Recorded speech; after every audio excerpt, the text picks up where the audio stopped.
Supercharged, a podcast focusing on renewable energy and the passion behind the movement.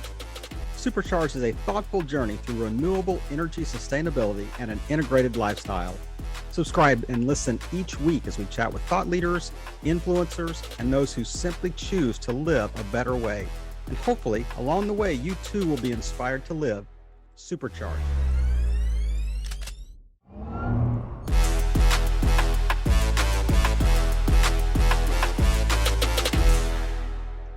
This is Kevin Pro with another episode and an exciting episode of Supercharged podcast about sustainability and the why behind it. And I have a very, very special guest today, Amanda Blair Davis. Amanda, thanks for joining us on Supercharged. Thank you so much, Kevin. I'm so happy to be here. We have already, I'm already broken out into a sweat because of the pre-chat. She almost made my head explode with some of the things that she was sharing already. I am so anxious to give her the mic, but tell our listeners a little bit about Amanda. Yeah, of course. So I am a B2B marketing expert. I've been in the industry for 15 years. I've had the pleasure of working for some of the world's biggest companies, from Universal Music Group, obviously the world's most recognizable record label, to International SOS, the world's biggest global travel risk management company, to Alliant Capital, one of the country's biggest affordable housing tax credit syndicators. So my marketing career has really focused on the B2B space, but as a part of that, starting 5-6 years ago now, I got to deep dive into sustainability, and so that's one of my areas of expertise. I knew that I love the idea, kind of the intersection of business and sustainability, and I would really like to drill down on that a little later in our podcast, but I would like to get more micro right now. So how would you, outside of your 9 to 5, or your, in your case is maybe like 6 to 6 because you're an entrepreneur, but tell me a little bit about how you would just break down, how do you define sustainability? It's such a good question and such a complex one to talk about, because it is so defined differently by so many different people. For some people, it means net neutrality, right? Or carbon emissions, or, all of these other things. And then for others, it's, what can you do today to help save the planet, whether it's recycling, or anything like that. So it really is such a broad scale of things. What is sustainability? And so, from my view, I think of what is it personally to me? What choice can I make today to help tomorrow? There are people who will tell you that the earth is not going to be here in X number of years. So what can I do today to help ensure that we make it another day? And that to me is my personal definition of sustainability. So what was kind of the motivation? I mean, and this is it sounds almost like a trick question or an unnecessary question, but nobody wakes up and makes the decision, how can I litter today? How can I destroy the planet? That's not our motivation. But what is your personal why? It sounds like you've got kind of an extra gear here, that it really drives you. So how would you define that from a personal standpoint? I actually didn't have one to start. Part of it was kind of thrust upon me in my job, and I developed an interest in it. So I think the why became understanding the impact after I had already started working on it. I was not an avid recycler. I didn't know much about anything until I had the opportunity to work at it through the work that I was doing at the time. And so when you start to see real time the passion of others this has been their livelihood, this is their life's work, then you go, wow, okay, I'm actually working on some really important stuff. So for me, it developed over time. So if you had to really drill down and say, okay, so I learned about it, I read some things, I kind of took some data on board, but what was the can you I guess nail down to like one trigger that said this was my aha moment? Yeah. So in the world of marketing, our thing is I get up every morning and I'm thinking, okay, what content am I going to write? What am I going to post on social media? Am I going to send an email here and there? And I never once thought when I got into marketing, I picked marketing because it was stable, right? And I was like, anything happens, we're going to need marketing. And I just kind of closed my eyes and put my finger out and was like, all right, that's where I'm going. And so to think, as I started working on it, to think that by getting up and doing what I'm doing, by getting up and pressing that button that sends that email, somehow, some way, what I'm doing in my field impacts someone else and makes their life better.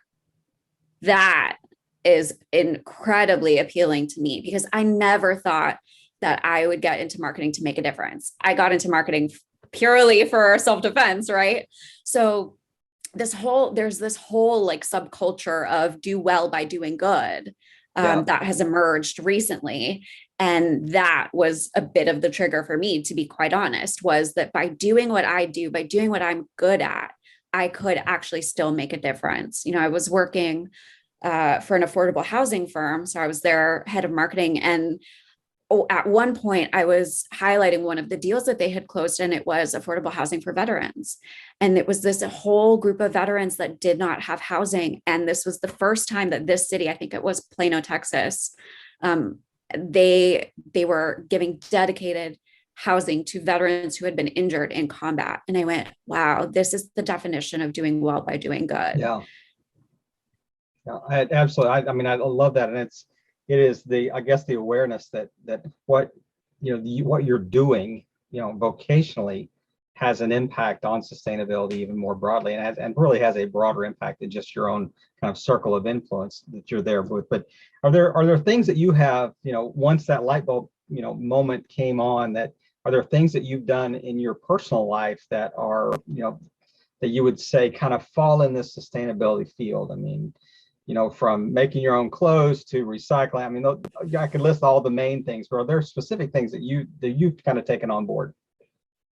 Yeah. I wish that I could make my own clothes. I really do, but they would not look very good. And I don't think they would be suitable for but you are a rock star consumption. Thank you. Thank you. Definitely my husband and I recycle.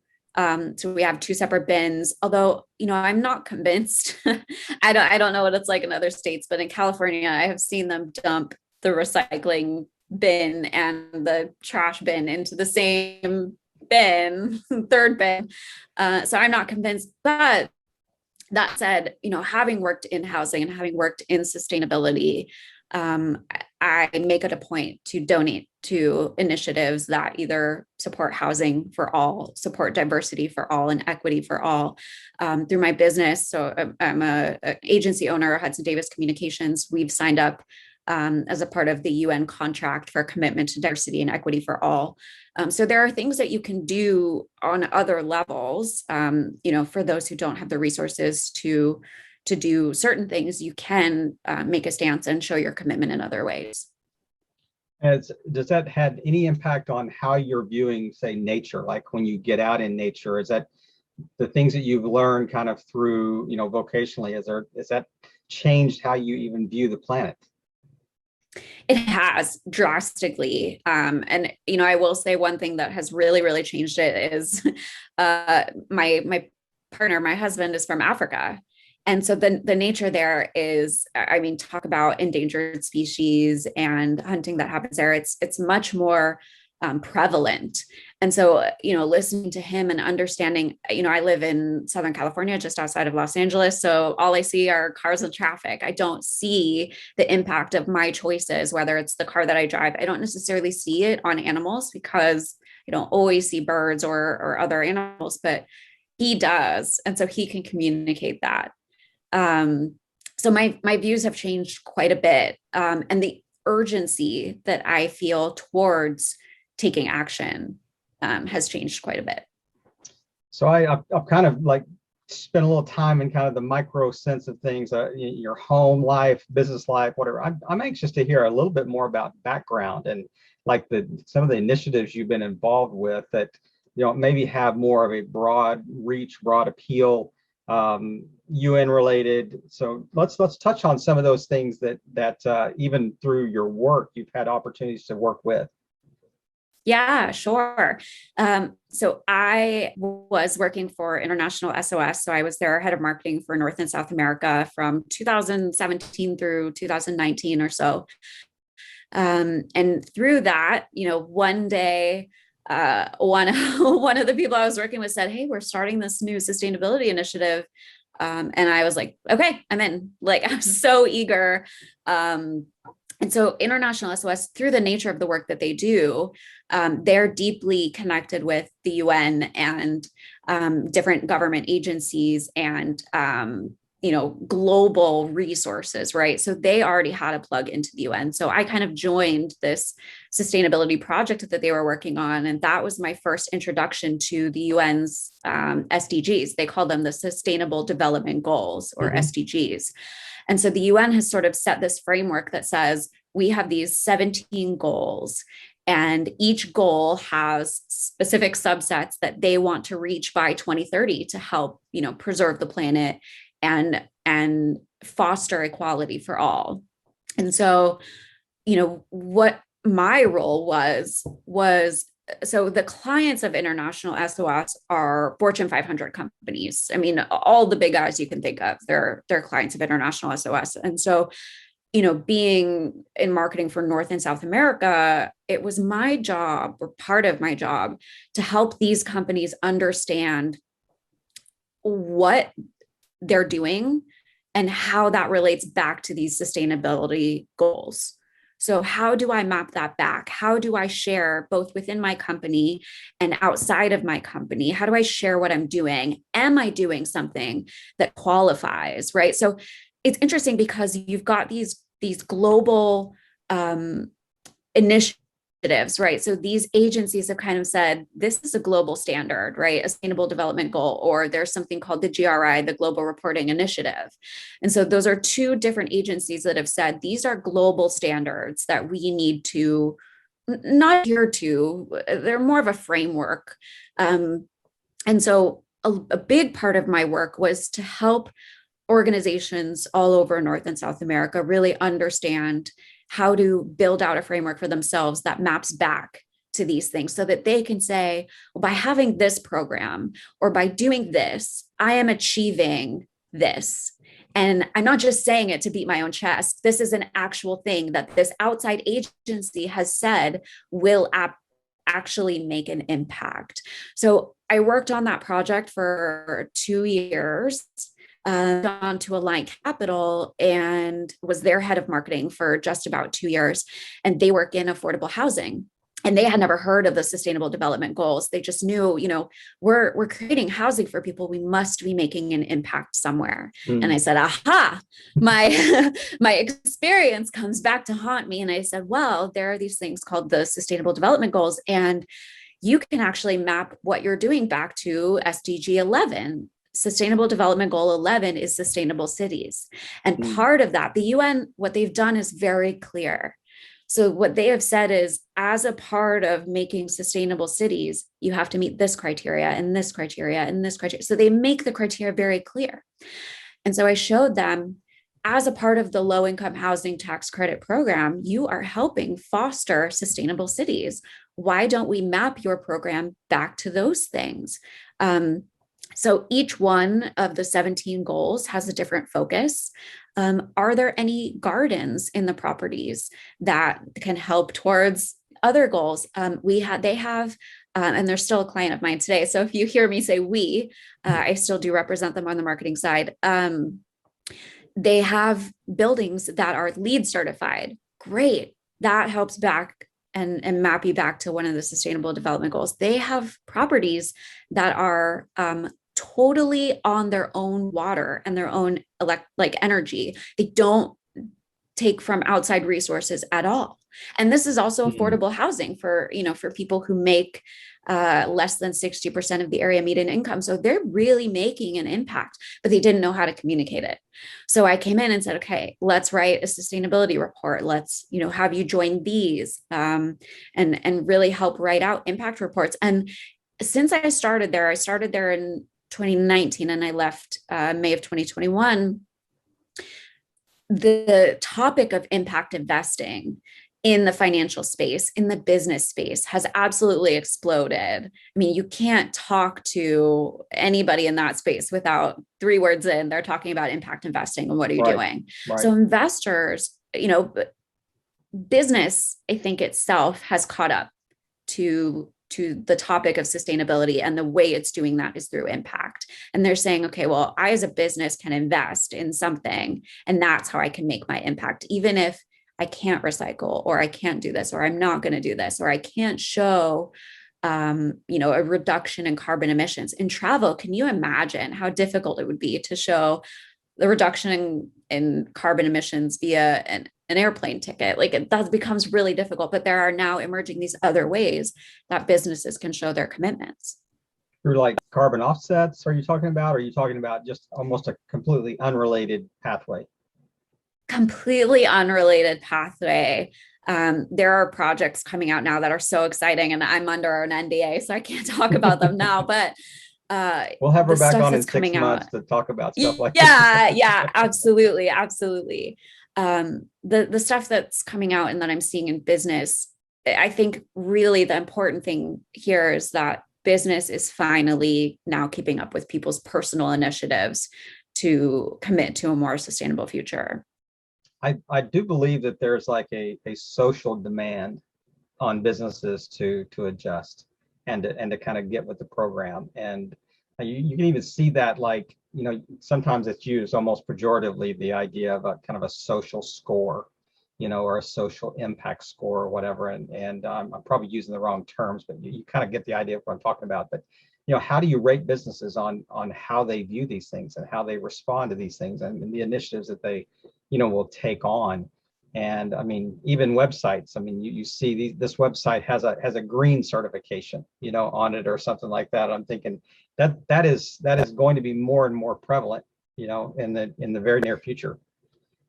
Yeah, absolutely. I mean, first and foremost, when you're talking about recruitment and retention, that is a major thing, right? Because as a social initiative, it's a benefit for me if I'm joining an organization that cares. Right. And really, you brought up an amazing point, which is how can you say I am or I am not participating in this, right? Because people want to know, your clients want to know, your employees want to know, and there are the global standards, right? There are the global goals, but there is no universally recognized, because every industry, every business is so different, and their participation in what they can do is so different. And so I think sometimes where people individually and where businesses struggle is, I don't know where to start. And there is no easy, identifiable, accessible way for me to find out what I can do. And that's where I think a lot of people are just now starting to catch up. But it really is, there is no sort of easily identifiable standard. Right. That is a wonderful segue into my next question. Because I was going to ask you, are there, and that wasn't even a plant. So I was going to ask you, are there specific resources that you would encourage business owners to look at? Are there websites? Are there books? Are there videos? What are some of the resources that you would recommend to someone that wants to take this on? Yeah, absolutely. First and foremost, the UN Sustainability Development Goals. If you type in UN SDGs, those will come up, and they've done an excellent job of communicating what the goals are for each, and what the required actions are to sort of check the box that say, yes, I meet this criteria. Yeah. There's IIN or GIIN, which is the Global Impact Investing Network. So that's a good one. There's the GRI, the Global Reporting Initiative. And if you just Google these, like they splatter them kind of all over their homepages. And then really, I think it's truly beneficial for businesses to bring in some sort of consultant, truly, not just to like toot my own horn, but, to have somebody who really understands it and who's worked in it, to help show you what you can do and where things make sense. If if you're able to take on that resource, it's something that I highly recommend. I mean, I hope that this conversation is the first of many, because we have literally just scratched the surface on what's inside that head of yours. That you could, I'm sure you could talk about this literally for hours, maybe even days. I mean, just continue to respond to questions. But I want to just kind of close today by just reminding you of something you said really early that just kind of really stuck out. Just the whole idea of doing well by doing good. I mean, if we take nothing else away from the conversation today, I mean, our listeners, I want you to really kind of zone in on that and just really camp right there for just a moment, because it has such broad application, not just personally, but in your business and in the community. I mean, virtually anywhere you would like to apply this would have an impact. Man, is there anything that you just want to close us out with today? You've given us so much good stuff, but is there anything that you just want to close with right now as we're wrapping up, and maybe let people know where the best place to find you online? Yeah, just to wrap up, sustainability as a whole can be a bit overwhelming, both personally and professionally. I think a lot of people are hesitant to get started because they don't know where to start, and it can be really, really overwhelming. There are resources. So whether it's a resource like myself or resources that you find online, I just encourage people, if you don't know where to start, I'm happy to help anybody who doesn't know where to get started and point you in the right direction. There are resources, and just a small step really does make a big difference. You can find me at Amanda Blair Davis on all the things, and my business, Hudson Davis Communications. We've just been recognized by the Los Angeles Times. We're the fastest growing agency in LA. Wow. And I was just nominated as one of the top 3. Thank you. Top 3 CEOs in LA. So I'm really excited. I'm super proud of us. And I'm looking forward to it. In such a short period of time too. I mean, it's amazing the growth that you've experienced, and just the whole idea behind the things that you've got going on. And yeah, we want to have your South African friend on here with us next time as well, because he's the counterpoint of everything that she says, and he sits there and agrees a lot. Absolutely. So. Yeah, he puts the Hudson and Hudson Davis. So exactly. I'll look forward to that. Yeah. Well, it's HudsonDavisCommunications.com. And Amanda, thank you again for just chatting with us today and really educating us much more broadly on things that matter and how to live a different way. Amanda, have a great day. Thank you. You too. Thank you so much for having me, Kevin.